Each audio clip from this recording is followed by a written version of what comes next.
Average of A number and it's reciprocal is 10√3.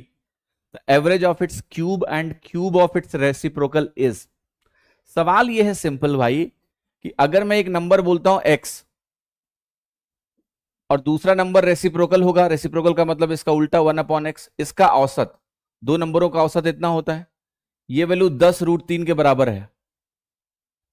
सवाल मुझसे पूछ रहा है कि आप बता दो x³ प्लस 1/x³ का एवरेज क्या होगा, इसकी वैल्यू बता दो. ठीक है, तो आप क्या करिएगा, बहुत सिंपल है. आप कहोगे यहां से मैं x प्लस 1/x की वैल्यू निकाल लेता हूं, ये वैल्यू क्या हो जाएगी 20√3. अब x³ प्लस 1/x³ आप कैसे लिखते हो, x³ प्लस 1/x³ क्या होता है, अगर ये वैल्यू a के बराबर हो तो x³ प्लस 1/x³ को लिखने का बहुत सिंपल तरीका होता है, यहां पर आप a कॉमन ले लें तो यहां पर आ जाता है a² प्लस 3. ठीक है, ये x³ प्लस 1/x³ की वैल्यू है, मुझे इसको 2 से डिवाइड करना है, मेरा आंसर आ जाएगा. तो कर लेते हैं. a की वैल्यू यहां पर दी है 20√3, तो मैंने यहां पर लिखा 20√3. क्या यहां प्लस होता है या माइनस होता है, आप कहोगे यहां सर माइनस होता है.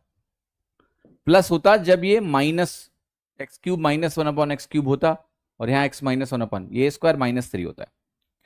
अब 20√3 इंटू इसका स्क्वायर करोगे तो मिलेगा 400 या 1200, तो ये वैल्यू होगी 1200 माइनस 3. 1200 माइनस 3 होता है 1197. और जब मैं इसको 2 से डिवाइड करूंगा, 2 से कट के यहां 10 बनेगा, ये वैल्यू आपकी हो जाएगी 11,970√3. 11,970√3 आपका आंसर क्या है, बी. ओके, तो ये ध्यान रखना है कि ये जो फॉर्मेट है a इंटू a² माइनस 3, इसको ऐसे भी बोलते हैं a³ माइनस 3a, पर इससे बेहतर ये फॉर्मेट होता है जब वैल्यूज रूट में होती हैं तो. ठीक है, so your answer will be this. Kiran ji, जो आपने उत्तर बताया वो गलत है, क्योंकि आपसे जो पूछा गया है वो एवरेज यानी औसत पूछा गया है, सम नहीं पूछा गया.